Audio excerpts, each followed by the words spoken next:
So this is type 1 system. We have one category. Type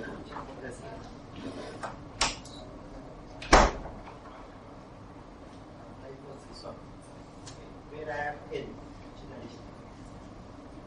So what does this mean? This means that in my diagram here, I have got a term which is like direct master. So that's some y, yd, and then this is L bar phi c. We give L bar phi c here because L bar is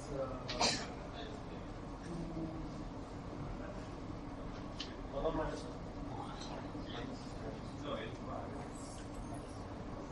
1.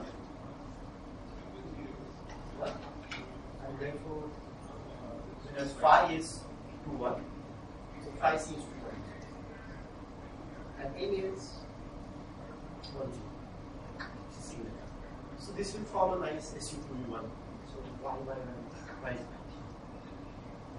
So fine. So what does this mean? This means that I have an L bar. L bar is mu L bar, E L bar. I have a phi c. Phi c was phi 0 star and minus phi minus. And then add. So what does this mean? This means I have mu L bar phi 0 star n term x minus id e L bar phi minus so you get these two. Fine. Plus minus id plus second term. Sorry.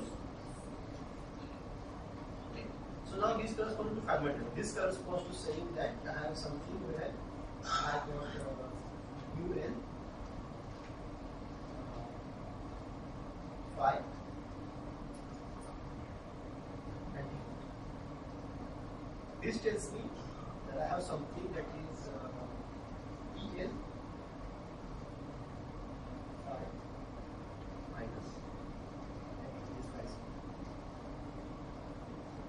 star. So these are the two interactions, vertices that this interaction gives. Okay. Now what we are interested in is the mass of the particle. So let's go below the electric symmetry breaking, where the wave is given to phi 0. Phi minus doesn't get it. Okay. So therefore this diagram is not of much concern to us. We are going to be mass symmetry. So in principle, just like we draw diagrams with fragment diagram will show this. So we say it was mu n phi n again mu n. Okay, we wrote this fragment diagram. We could so phi 0. Now we could have written also diagrams which has E n and phi minus h. Okay, so all those diagrams actually exist. However, finally what we want to be mass neutrinos. So we want terms which have this mu L C bar mu L kind of term. And therefore we only keep this one. Otherwise, all the other parameters, all combinations of this and this.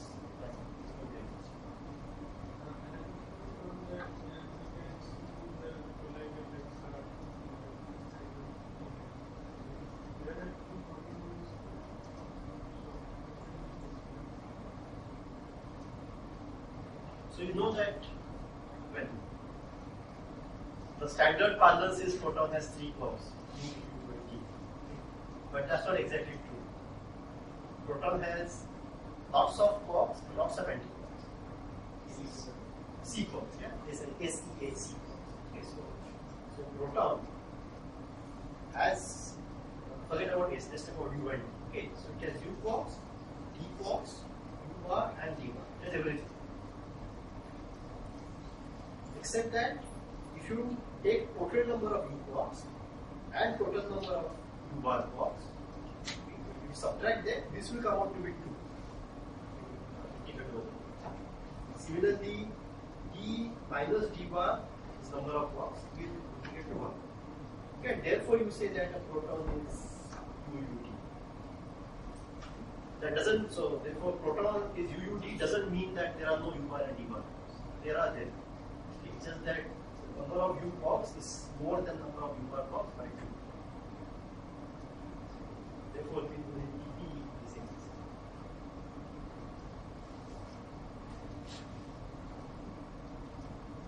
So what I'm going to do is, yesterday, so this was seesaw mechanisms in detail.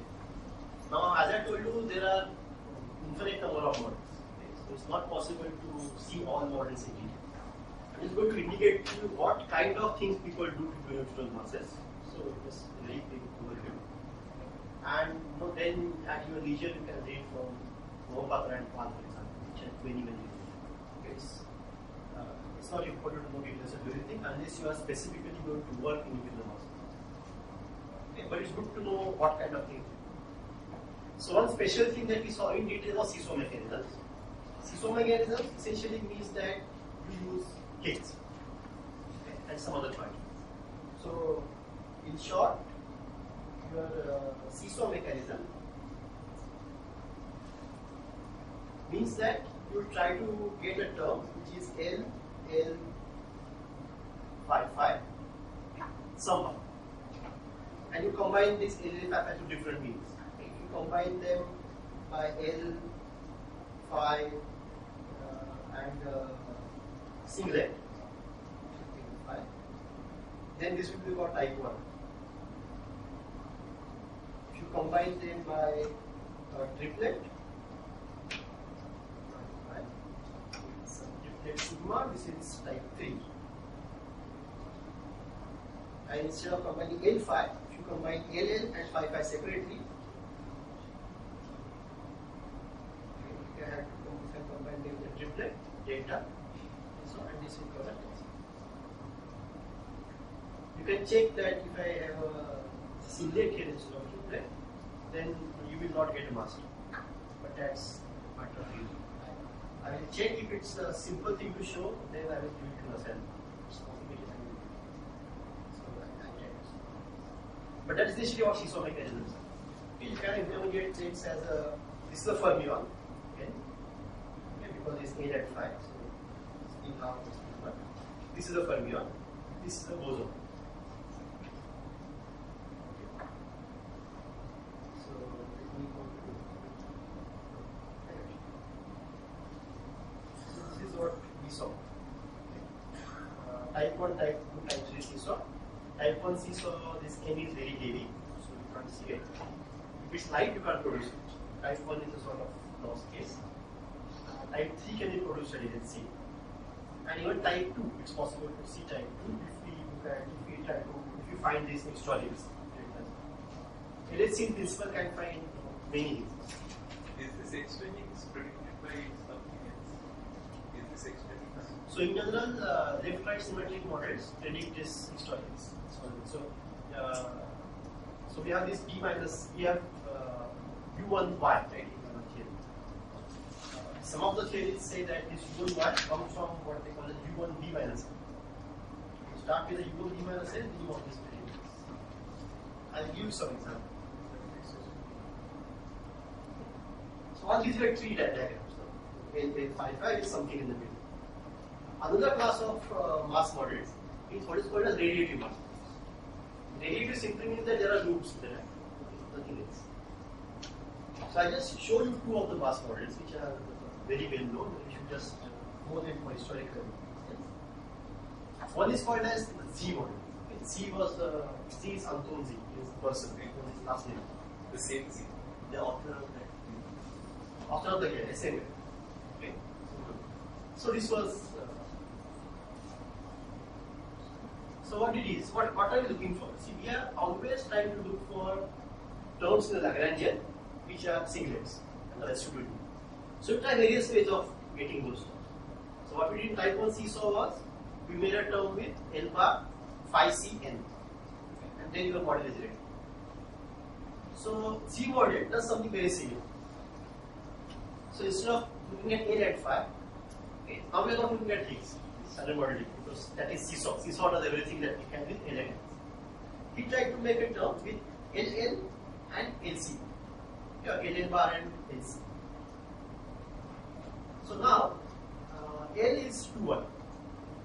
So LN bar is 2. L is 2 minus 1. So L bar is 2 1. Similarly, LC is also 2 1. If you combine the two, you will see that hypercharge has to be true. And then this is a doublet, so spin half. So again, spin 0 and spin 1. The singlet and triplet. So therefore, how do you think what the simplest way I can form a mass term? By using this L bar and LC. Of course, simplest way is I take a particle which has charge equal to 1 minus 2. So it combines with this 1, 2 and gives the singlet. Okay, so I have a term that looks like L bar, LLC, H minus. So, and I can form a singlet with this. So fine. So I introduce a new particle. This particle is 1 minus 2. So therefore its charge is equal to minus 1. That's clear. I3 plus T by 2. Sorry. I3 plus Y by 2. I3 plus Y. So I3 is 0 because it is a singlet. Y is minus 2, so Y by 2 is minus 2. Okay. So this has to be a negatively charged particle. So you have a term in Lagrange that looks like this. That's it. Then you see how this can happen. So then you have a term which looks like neutrino, this lectron. So this is this H, so H minus, but this figure shows H plus, antiparticles. And then you can form a diagram that looks like this, where you got new L coming in, this L, this should also be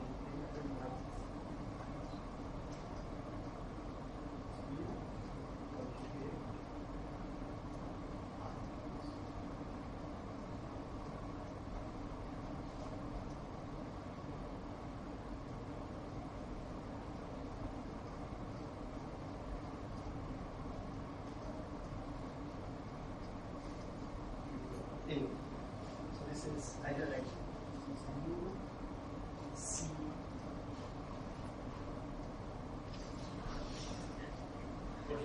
This is U C L. Okay. So you know you want a mass term. Therefore you have to draw a diagram where on one side you have new L coming in, other side you have new LC going in. Okay.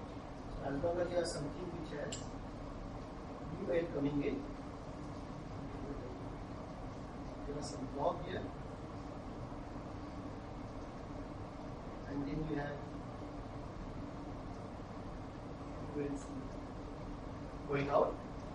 Whatever this gives you is your mass. So once you have this L and H minus, you will find that you can have a vertex here which is combined with U and L. Similarly, a vertex here is combined. So please go back. We have L bar, LC and H minus. Okay. So LN bar is UL bar, EL. LLC is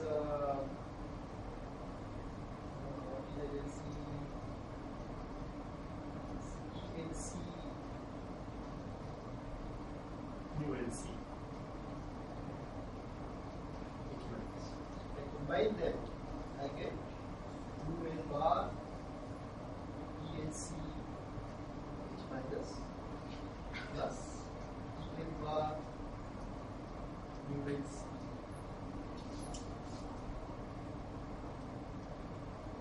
When you do conjugate, you flip things, just like for Higgs. So this is H2 algebra. You conjugate, you have to flip over forward. And in fact, also have to do this in minus. But basically, it means that you have a vertex here, which is UL, EL, H minus, and something here which is will see equal. Yeah, so the bar determines going either. So returns in Z discovered in the network diagram that looks something like this. And then you calculate it. Once you know how to do diagram calculation, this is you calculate. You use some mass. So right now I don't go into details of how to calculate the mass. But in principle, since you have a diagram which has UN coming in, UN bar going out, sorry, UN coming in and UC going out, you got a mass. This was somewhat in 20-25 years. How is plus something getting given? H plus. H plus not getting given. H plus cannot give. Wave is being given only to wave. So I haven't shown this. So this H, see, this is one Q, no? So it is also coupled with standard model. That gives you get H will never give. Charge particles will never get. Sir, I mean, in addition, you need two more Higgs, phi and phi prime, various things. Let's not go into that because intention is to give you an overview of what kind of things people do. Another model is called as Babu's model.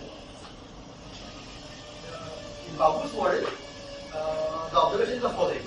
Babu said that Z looked at LLC and LL kind of. Babu said rather look at LRC, LR kind of. So if you look at LRC, LR, LR is 1 minus 2. So this is singlet and minus 2. LLC bar is again LRC is 1 minus 1 2, bar is 1 minus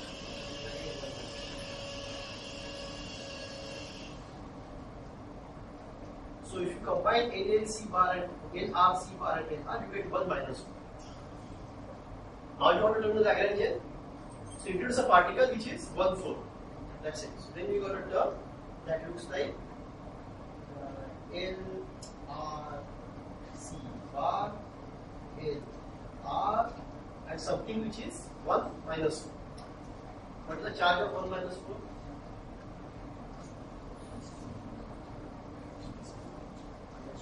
Minus 2. Right? So which means that you should have. Sorry, so 1 minus 4 is minus 2, but you want a particle which is 1 4.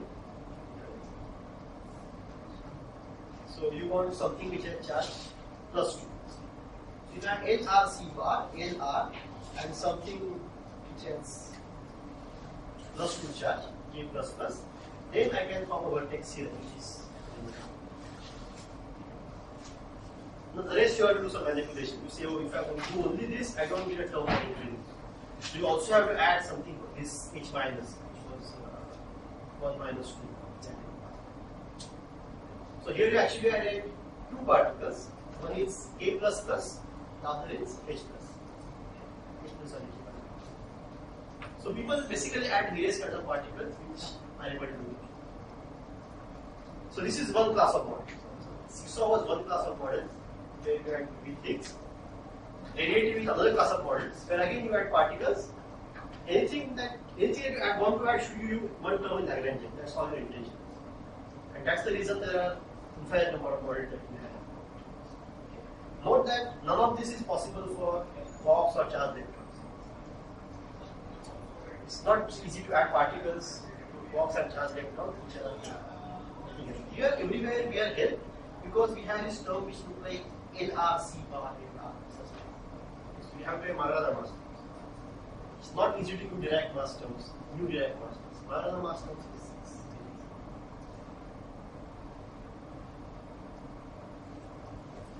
so now I just mentioned some other mass models, one of which might answer your question. So don't worry if you don't understand everything of this. This is just something of flavor. There are models, okay, which are the models of so-called spontaneous demonization. So what does this mean? I told you that we need Majorana masses. Okay? Majorana masses means we need this B minus aggravation. That K is not enough. Actually, we have got B minus aggravation. Now there are two ways of putting in this garbage. One is Lagrangian, you write the term which has B minus A transition already. But there is another way of introducing B minus A transition. We saw it at some point.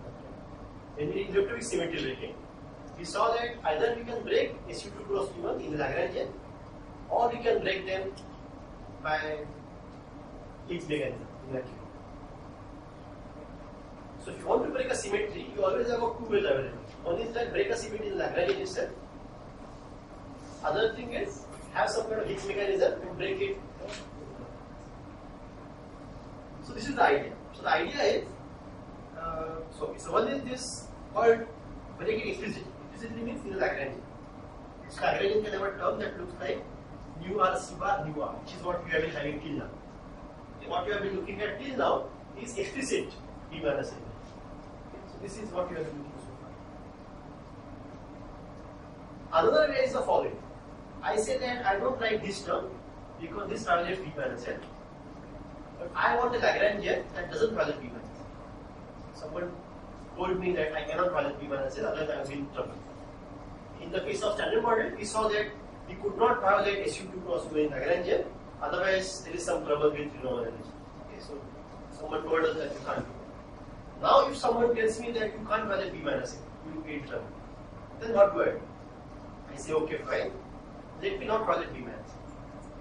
So let me look at this term, nu r c bar and nu r. What is B minus L for nu r?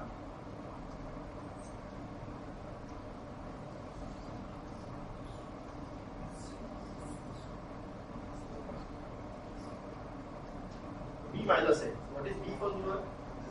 0. And L? Minus. L for nu r is 1. So B minus L is minus 1. So this has B minus L equal to minus 1. So this term has B minus L equal to minus 1. This term you also have B minus L equal to minus 1. But then if I write a term like this with S which has B minus L equal to plus 2, then what happens? I can write this term and this term will not violate B minus A. Okay, so I am getting around all these constraints someone tells me. Someone told me don't violate B minus A, I said okay, I don't violate B minus A. And I write a term that looks like this. Okay, what is the charge of S?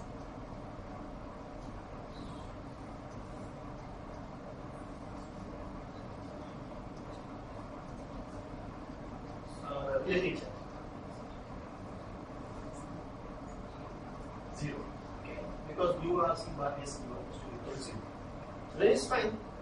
If you have a charge 0 object and if we break, if you give it a vacuum expression value, nothing changes. So just like in the case of Higgs, if you give phi 0 a vacuum expression value, we are safe. Similarly to S, we can give vacuum expression value. So we say that the symmetry is broken at the vacuum level. I don't know, Lagrangian we don't do anything. So that's one way of it. So you say that I break it spontaneously means in vacuum, and not in Lagrangian. That's one way of looking at how you make it. So these are like a set of mechanisms called as spontaneous B minus A transition. So you don't introduce Lagrangian terms, you introduce some potential and do some things. Again, we don't go into details of what kind of potentials you give. That's another complicated thing. It's just overview. So I just tell you what happens, and then interested people can go to Google and find out. So what happens? Usually, when you break symmetry spontaneously, you get prediction of what's called a Goldstone. You have done it. You want to kind of Higgs mechanisms. Here, such a Goldstone closure is called as a Mayer. Like B minus L, it's called as a Mayer. The reason I brought this in is because you can actually look for this pattern. It's a particle. It's a massless particle. Goldstone closure is massless. So you can have particles, like reactions like mu going to electron plus pi, or gamma plus electron going electron plus pi. You can have it in principle. So there are experiments, you put limits on this. Okay, So Majorana is taking particle is taken very, very seriously. It cannot be detected. It is a missing energy kind of thing. So you can actually look at even colliders, and there are limits on them. In fact, the most stringent limits on them come from the cooling of stars. So what happens is, since Majorana don't interact, once they are created, they will just escape. So the stars will cool much faster if that happens. So that gives you very strong constraints on this particle from Majorana. And in fact, if you look at this Neutrino double beta decay, it's possible that some of them also have Majorana involved. So, I have a proposal for 0 nu beta beta has the mention of Majorana. It's good to know where they come from, which are so, I won't go into details of Majorana. Interested people can look over references. I think Paul and Mohapatra have had some part in that. So this is another set of one, spontaneous symmetry. This kind of thing. Another class of models is what's called which is left-right symmetry. Okay, so again, for those who are familiar with group theory, it will be easy to understand. For others, just so the symmetry that we have is SU2L cross U1 Y. It is possible that actual symmetry is not this. Symmetry may be something much higher. See, just like we had SU2L U1Y, there was symmetry breaking, and we got U1Q. So similarly, we could have a symmetry like this. So we could, so what we know is SU2L cross U1Y after symmetry breaking, U1Q. It is possible that SU2L cross U1Y themselves came from something higher. So people look at what are called as left-right symmetric models. It's actually very uncomfortable that we have SU2L, only left. Okay, whereas there is no reason why nature should have chosen only N. Maybe it's accident. It is possible that the symmetry was actually SU2L cross SU2R cross U1. The model says this U1 need not be Y. Because where did this Y come from? We don't talk about this Y. Just something that looks like some combination of electric charge and I3. But we know that B minus L is a well-defined thing, right? Given the particle, you can tell you what is B number is, you can tell you what is L number is. It's very easy to tell B minus L number. Why is you have to look in the table to find out from that? So it's possible that the symmetry is SU2L, SU2R, or U1 B minus L. Then there are standard mechanisms, again Higgs mechanism, which break this SU2L plus U1 B minus L into U1 line. So then you have a SU2L. Such mechanisms exist. Okay. So again, let's not go into details. I just let you know that these things exist. What is the Goldstone model? I don't know if it has a particular name. I'm not sure. There are just lots of fixes that you get. I'm not sure. So what happens is, you break SU2R, okay, and then actually the relation you get is Q is now not just I3 plus Y by 2, it's I3L plus I3R plus D minus L by 2. Right? So relations change.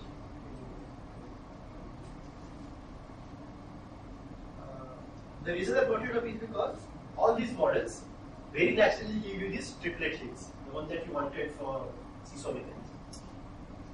So if you actually have this symmetry, which looks very nice symmetry because it's left-handed, right-handed, D minus L, very well defined quantities, this always gives you a triplet Higgs. So the type 2 seesaw mechanism is possible in these cases. So this is the kind of things people try to do. First you say, okay, I want seesaw. You say, oh, seesaw, I want this delta, but I don't want to introduce delta unnecessarily. So is there something nicer which gives me delta anyway? Then you say, oh, okay, if I have this left-hand symmetric model which looks nice, they give me delta. So then you are happy. That's the kind of thing. So you can go back. So each one of these kinds of models with a different prediction.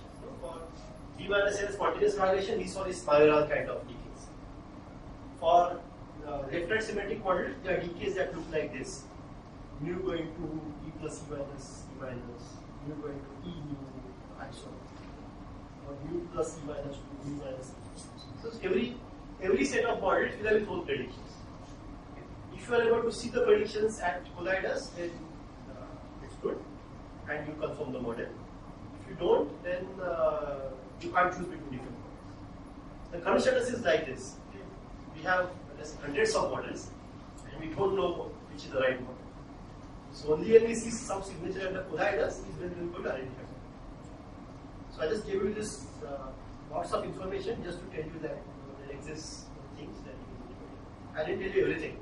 Okay, there are so-called gut-based models, this grand unified theory, S25, SO10, different breaking schemes, and so on. Okay. There are things, supersymmetric models which have R-parity violation, left-right symmetry, and you name it. I mean, everyone wants to be a master neutrino.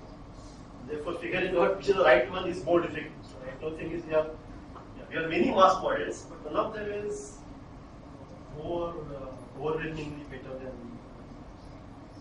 I will just details about footing and expect that at some point, some models signature will be found at colliders. That will tell us what.